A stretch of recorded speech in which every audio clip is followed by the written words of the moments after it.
Pantauan tim liputan di salah satu gen penjual gas LPG di Kelurahan Jabogoyo, Kecamatan Lubuk Linggau Utara, Kota Lubuk Linggau.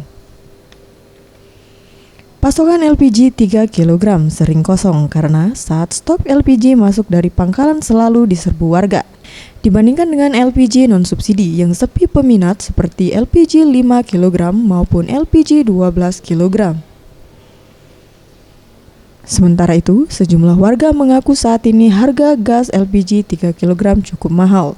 Padahal harga resmi di pangkalan Rp18.000 per tabungnya. Namun saat sampai di tingkat pengecer bisa sampai Rp25.000 per tabung. Selain harga LPG 3 kg yang cukup tinggi, keberadaannya pun sering kosong lantaran LPG yang seharusnya untuk warga miskin masih dimanfaatkan oleh warga yang mampu.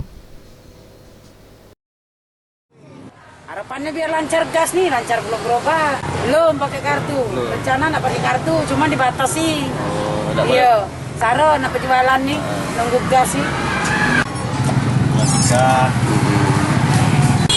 Yang murah. Yang penting ada yang murah ya. Oke.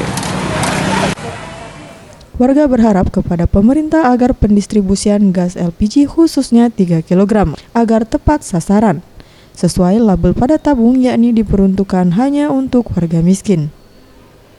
Tim Liputan Sriwijaya TV.